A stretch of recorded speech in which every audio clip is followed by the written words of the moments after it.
Hey guys, can remember the season premiere of Daredevil, Season 2, Episode 1, bang, and I can't believe we're already on Season 2. It felt like, very short amount of time, the first season premiere, and I was already talking about how much I love the show and how original it was, but I obviously could not wait for this season. You guys know how much I love last season, and this season looked just as amazing, if not better. I mean, them introducing the Punisher and Elektra and things like that, I was very interested in seeing how that was going to be in the show, and Bang is the perfect title for this episode because this show definitely, this season, definitely started off with a bang. I mean, this episode was incredible. They did a great job with it. What I like about it is it was a bit more fast paced than the first season because the first season was very slow paced.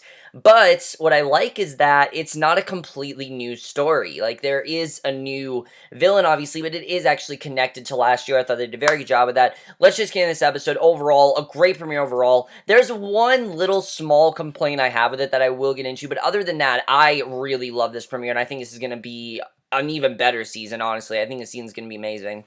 So, right away, we hear a newscaster recap the hot weather hitting New York City, and we pan across Hell Kitchen's skyline as citizens yell at each other on the street level, and crime is terrible. We see that there are sounds of trains and cars fill the air, gunshot rings out as Daredevil's perched atop a building, and just because Daredevil's there, I mean, there's still crime going on. We see criminals in mass run from cops, each carrying a briefcase. One shoots an officer, a cop trips up one of the men, but is taken down once he gets up. The man's yanked away from the cop into an alley, beaten unmasked, and tossed back onto the sidewalk. The other criminals continue to run through a kitchen. Daredevil intercepts them, beats one and unmasks him, leaving him to be beaten by the kitchen staff. He catches another at an intersection, tells the driver to call 911. The last criminal takes a young girl hostage, backs into a church with his gun drawn. The lights are taken out, and the gunman is startled. Daredevil appears at the end of the aisle, and already we were off to a very crazy start. We see cop rush into a church. He sees the young girl crying over the unconscious and unmasked gunman. Daredevil watches the cops leave from atop the building, basically realizing that he's really above the law. I mean, the cops, as we know, Daredevil's not really some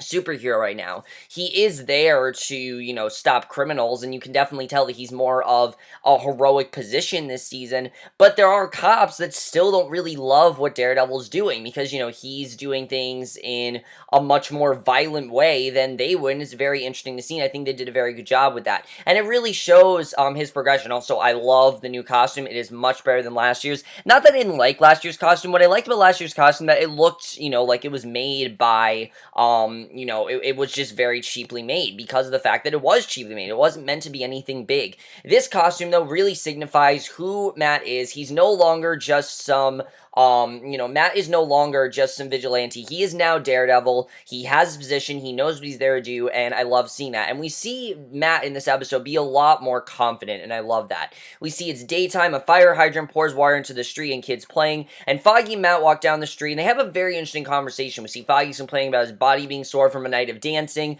Matt asks who he went out with, and Foggy tells him it was the barista they knew, but he struck out, and he only got a hug and an "I'll call you," which he takes as he'll probably never see this girl again, which, I like this scene. I mean, one of the best parts of Season 1 was the bonding between Foggy and Matt, and even though they had that one little stint in Season 1, they are still friends, and I love seeing that. I think they work very well together.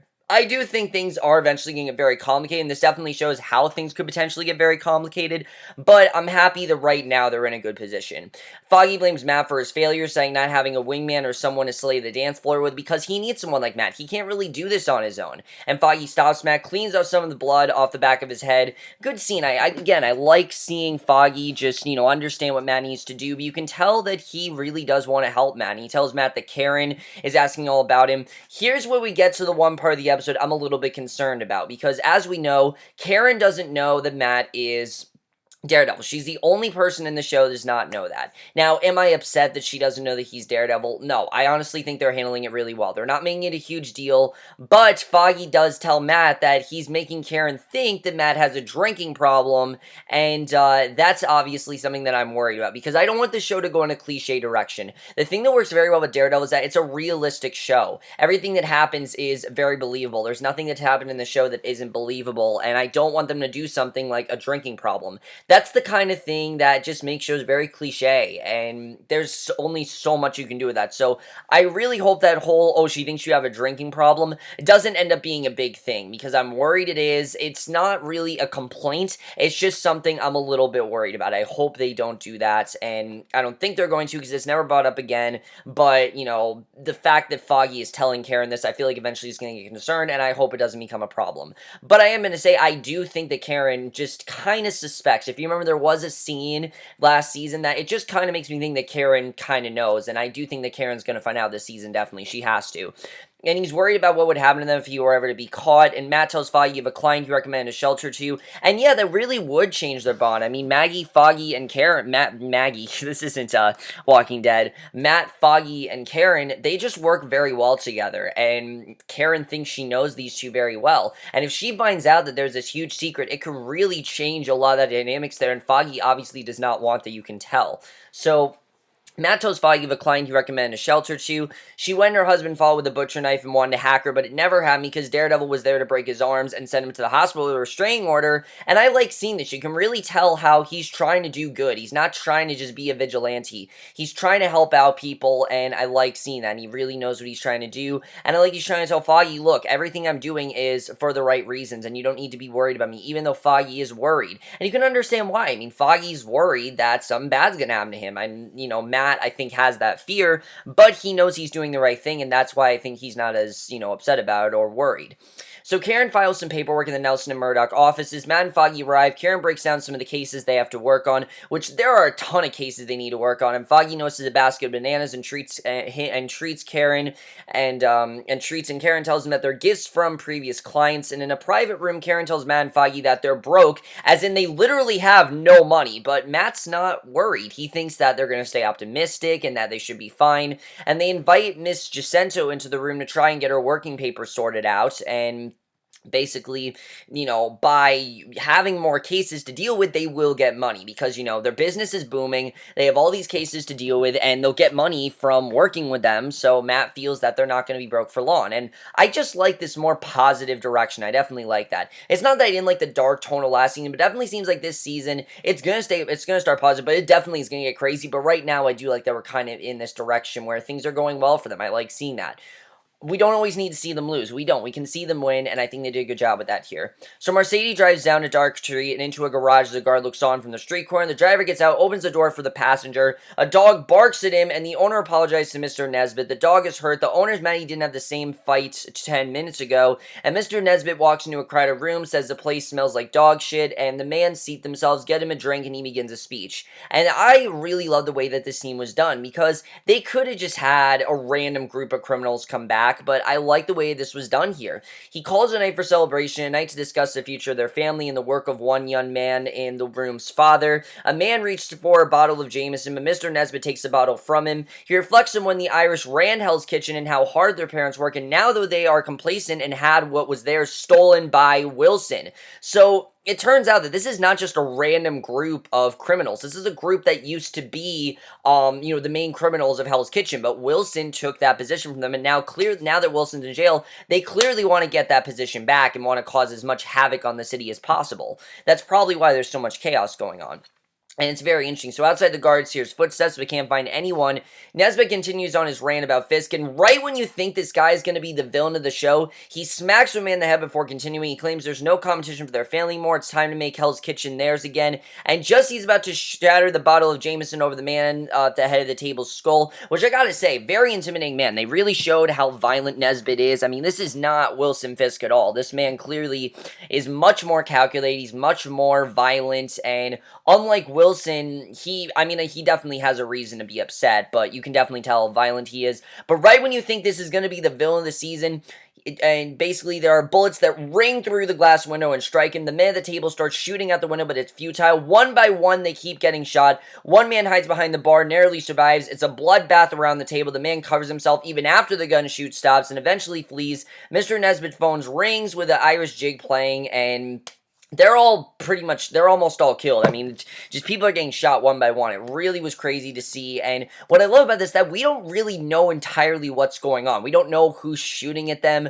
or who they really are. We just know this is a group of criminals that used to be part, the evil, the real criminals of Hell's Kitchen, and now they're not, and now they want to get their position back. So very interesting way to start things out. I like that we don't know things, but I also like that they had a scene like this, because last season we didn't really have anything like this. I mean, we had some action scenes here and there, but it really seemed like they started to up momentum every episode. And this season, I think we're just going to get right into it, and I love that because we really do get right into it here. So at a bar, Karen, Matt, and Foggy are playing some pool. The bartender, Josie, brings them some water, but Foggy and Matt discourage Karen from drinking her dirty water.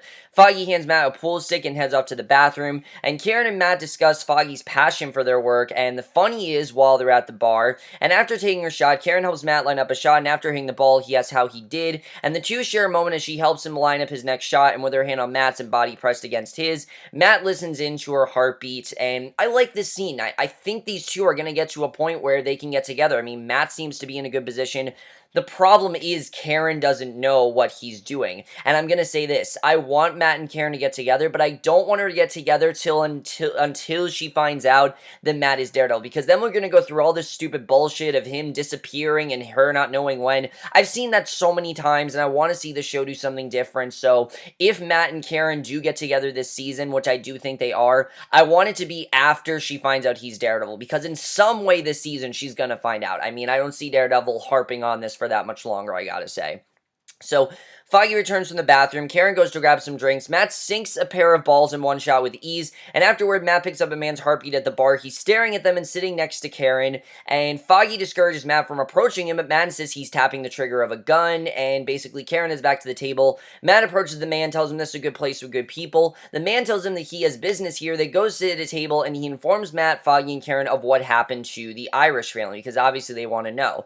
And he tells him that the area looks like a war zone, and Karen asks what his involvement is, and the man admits that he does things he sometimes shouldn't for the family, but he only skirts the surface. And Matt tells the man that his being the only survivor puts himself in a dangerous situation, and Foggy asks his name, and the man will only call himself Grotto. He isn't saying what his other name is, but he's calling himself Grotto, and he wants to be safe and placed in witness protection, and Matt states that they only defend the good people, not criminals. And this man doesn't appear to be a good man. I mean, even though he's doing things for a good reason, he's a criminal. He's wreaking havoc on the city, but Grotto pleads with them for help, and Foggy tells him to look into it, but Grotto falls out of the chair. Karen finds a wound on his side, and they basically realize they have to help him because he's gonna be very persistent. They're not gonna, they care about what's going on with him, so they basically have to help him. And I thought this was a good situation to put the team in, because up till now, they've only helped people that are good. They've helped people that are good. They've helped people that they know have things going on, and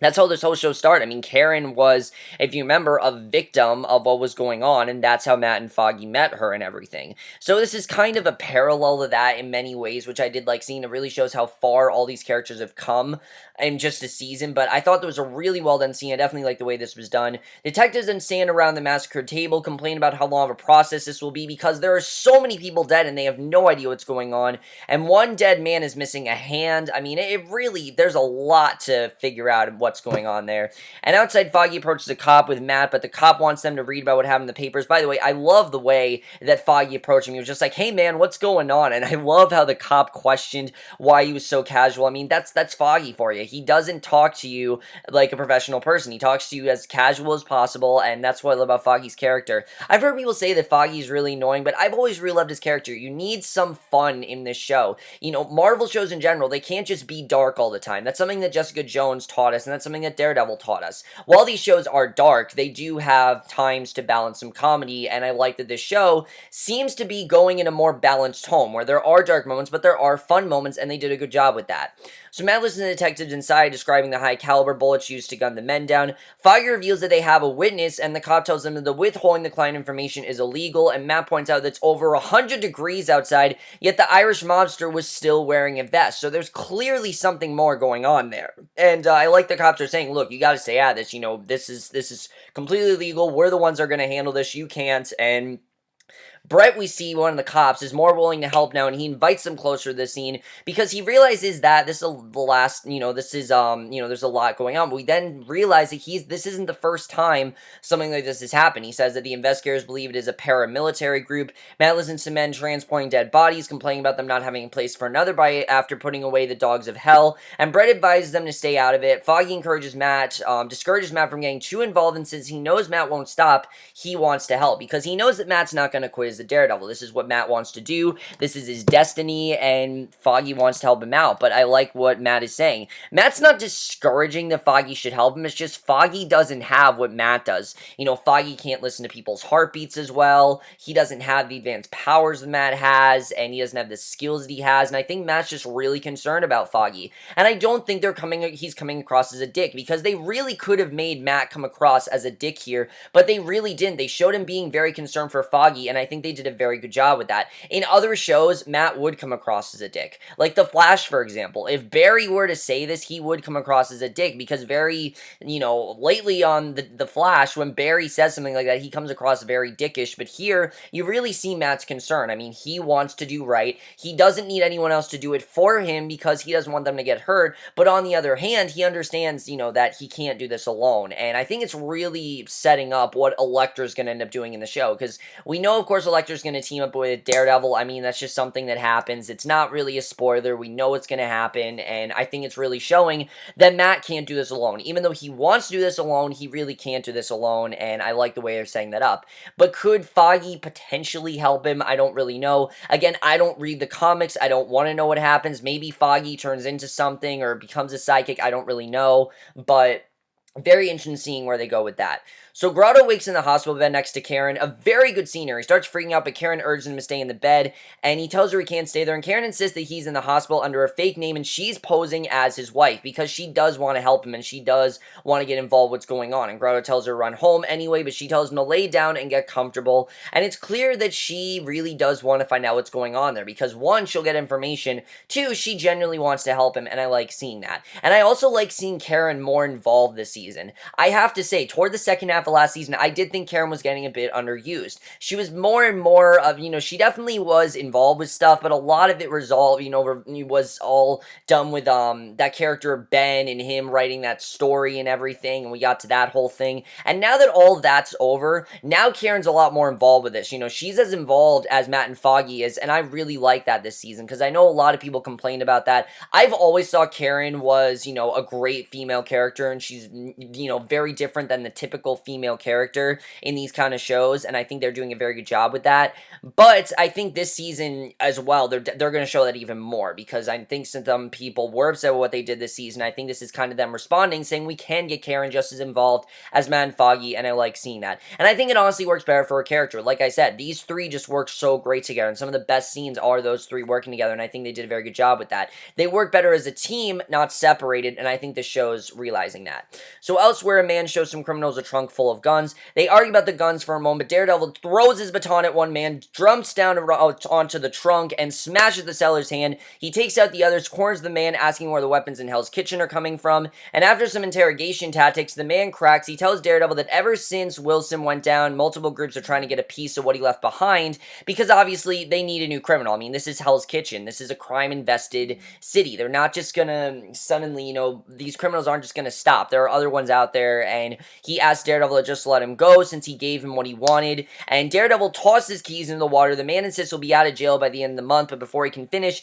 Daredevil knocks him out, and I like that he didn't kill him. I like that he didn't kill him because he wants information. He wants to know what's going on, because this just seems crazy. All of a sudden, all these groups are just coming out of nowhere, and he doesn't really know what to do.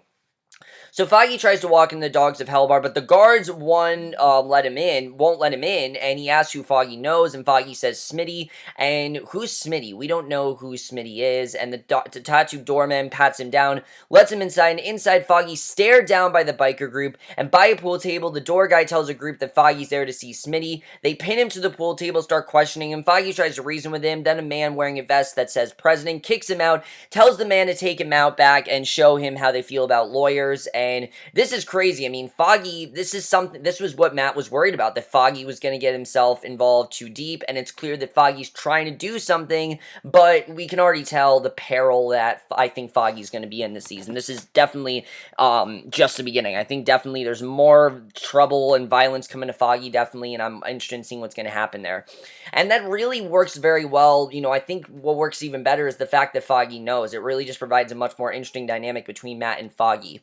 So elsewhere, saws hang from the ceiling. A Spanish TV show plays in a dark room. Daredevil enters quietly, finds an empty weapon crate with a few bullets left behind, analyzes them. Daredevil walks through slabs of meat, finds a man hanging among them with his stomach cut open, then several more. One is still alive, and Daredevil helps him off the hook, and basically Foggy's then escorted out of the bar, told that Smitty is dead. Foggy explains that he helped one of their members, and the man allows him to leave. So clearly he's been involved with them before, which I'm interested in seeing really what's going on there, because Foggy does have connections to this guy Smitty, and Foggy still asks what happened to Smitty, and that angers the man. Foggy continues to reason with him, and the man releases his grip on Foggy and lowers his knife, which I thought was really interesting, the way that Foggy was trying to reason with him like that. Foggy's very good when it comes to negotiations. You know, he definitely does a very good job with that, and that's the thing I think that Matt might need. You know, Matt's very violent, and he does do a lot of talking, but he needs someone like Foggy, who's able to be a big talker, who's able to, emotionally manipulate someone just through what they're saying, and Foggy can do that very well. We see that here. So the man tells Foggy that Smitty was a run and got hit by an army that left the whole crew dead. He assures Foggy that the dogs of hell are going to find whoever was responsible, and the dogs of hell really seem like they're going to be like the big group this season, definitely. We know, of course, I don't know if that's part of the Hand, because I know the Hand is a big part of this season, but the dogs of hell definitely seem like they're going to be a huge threat, and I can't wait to see where they go with that. So Daredevil talks to the man in the freezer. He doesn't want help, but Daredevil asks who did this, and the man tells him that no one escapes this, and he tells Daredevil that it isn't a they. This isn't a group that did this, but a him, just one man that is orchestrating this entire thing. And that one man walks through the hospital's hallways, and of course we know that man is Frank Castle, aka Punisher, which I love that we got this year, because it shows how different Season 2 is going to be. You guys remember, we didn't see Wilson Fisk last season till episode 3. We heard about him, they talked about him, of course, but we didn't get to see him till episode 3, and I know a lot of people were disappointed because of that, because they didn't think we saw enough of Wilson. I personally think we did. I think it was perfectly fleshed out, things like that, but someone like the Punisher, we don't really need all this build-up to, because we already know who the Punisher is and things like that, and just from that one conversation, it shows that we don't need all this build-up. We really don't. I'm sure we'll get an episode like we got with Wilson, like a flashback type episode with Frank. I definitely think that's going to happen, but this was definitely very interesting. We see he walks through the hospital hallways with a shotgun at his hip. The security guard tries to stop him, but he disarms him, tosses his gun into the trash, and we already see how dangerous and upset he really is. And what I love is that we don't really know what the Punisher's agenda is right now, but I'm very interested in seeing what that's going to be, because right now, at least, it seems like he's kind of just down on his luck. It's clear that this isn't going the way he wants, and I kind of do feel bad for him. Like I said, there's something that Daredevil does well is it gets you to relate to the villains. It's very cynical the way they do it, and I'm not saying it's right what they're doing, but they did a good job of, I think, getting us to understand him and honestly feel bad for him, because he really wants to take over this city. He wants to be the next big crime boss. He clearly wants to be, and he orchestrated this entire thing, and a bunch of his men are dead. I mean, obviously, he's really upset about it.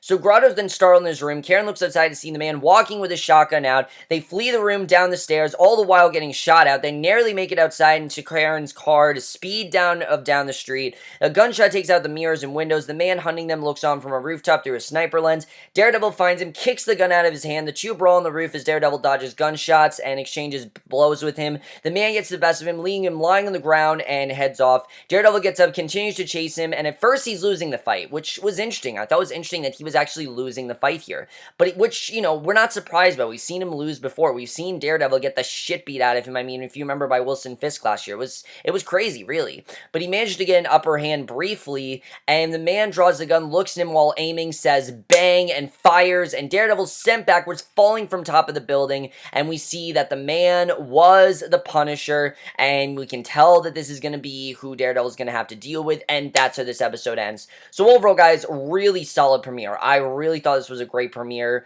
Was it as great as last year's? I mean, the first episode was a great way to introduce us. This was a different type of premiere, though. We already know these characters. The show knows that. The show knows that we already know all the buildup and what these characters have been through. Now it's about moving forward. It's about moving forward. It's about upping the ante, and I think that's really what they're trying to do. They're trying to give us more action, but they are trying to give us an equal amount of story, which I really like, and I think they're doing a very good job with that, I have to say. There are a lot of things I really loved about this episode, and I want to point out that the thing I love about, the show in general is just how original it is. I mean, there's stuff here that I've seen before, obviously, but just the way they're handling it, I really do love. Let's talk about Frank as a character, because he already seems like a very fascinating character. Like I said, he was supposed to be the head of this mob, and most of his men are now dead. Now he's obviously going to take revenge on Daredevil, because it's his, he's the reason why they're all gone, and he's the reason why they're dead and everything, and it definitely makes sense why he is going after him. Now, we don't know more of what's going on there, but I think it's just enough for us to be invested, and I think they did a very good job with that. And already, I love Jonathan Bernthal as, Frank Castle. I think he's doing a great job. Now, of course, we saw him in the trailer, things like that, but just from this one scene, I can already tell that he's going to be a very compelling character, and I can't wait to see where he goes, because definitely very interesting there. Let's talk about Matt and Foggy, because Foggy clearly does really want to help Matt, but we see the kind of situation that Foggy could get himself into, and obviously it's very dangerous, and it can end up really badly for him, and obviously Matt is really worried, and I don't blame Matt for being worried. Matt has reasons to be worried for Foggy. I mean, we saw what Foggy can do. Yes, Foggy is a very good way of talking himself out of things and manipulating people and things like that, but he doesn't have the powers and the skills that Matt has. Matt just has more advanced in that kind of thing, and obviously Matt's very worried for him. But is Foggy really of use to him? I kind of think this episode showed that Foggy could be more used to Matt than Matt thinks he is, which is very interesting. I'm interested in seeing really where they're going to go with that, and if that does go anywhere, because that's overall really interesting. I can't wait to see where that goes, definitely. This whole situation with Matt telling Karen, is Matt going to tell Karen that he's Daredevil? Like I said, if these two do get together, get them together after he tells her, because I don't want to go through this whole thing where, they're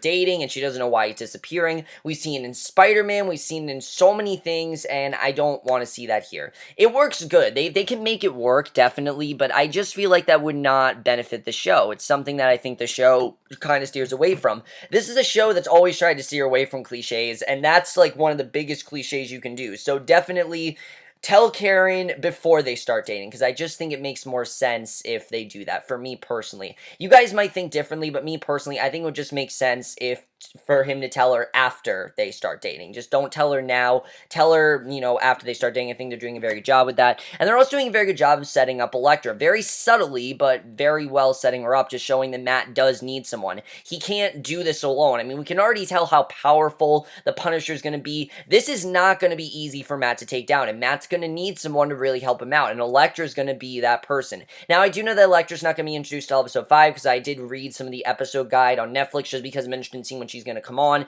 and it looks like episode 5 is going to be her episode, which I can't wait to see what happens when she comes on. I know she can be a very interesting character, and I can't wait to see what they do with that. But I also like seeing Matt try to be a hero. I think they're doing a very good job of that, and I really like that. But let's talk about Wilson Fisk as well, because Wilson Fisk is not dead. He's in prison, and I kind of feel like he's going to have to help Matt out. I heard that we are going to get a cameo from Wilson Fisk in some capacity, and I did hear that Wilson Fisk might not be the villain, might not play the villainous role. I kind of feel like Wilson's going to have to help out Matt, maybe reason with them, maybe show them who they really are, things like that. I don't really know. We'll have to see what's going on, because there's a lot of directions they could go with this, and I'm very interested in seeing what's going to happen with all that, because that definitely is very interesting. And then Grotto as well. Grotto seems to be a very interesting character. I'm sure we're going to see him again, because there's a lot going on there. And then Foggy's connection to Smitty. I mean, we knew that Foggy knows Smitty. How does he know this group? How does he know all about them? What's going on there? That definitely is going to be very interesting. The Dogs of Hell already seem very intimidating. I can't wait to see where they go with that. The action in this episode as well, oh my god, it was incredible, definitely. But overall, guys, I can't wait for the rest of the season, and I'm going to try to be more consistent. Probably going to to finish this probably by the end of this month. I'm going to try to do that. I'm going to try to finish by the end of this month, especially with spring break. I'll probably just take the week, finish Daredevil. It's going to take me a very short amount of time. I'm going to watch the second episode today, definitely. But let me know what you guys saw this premiere. I really did love this premiere. I can't wait for us this season. And I will see you guys in my next video, which will be for episode 2 of Daredevil, because I definitely do want to watch it, and I will see you guys for that. Okay, bye.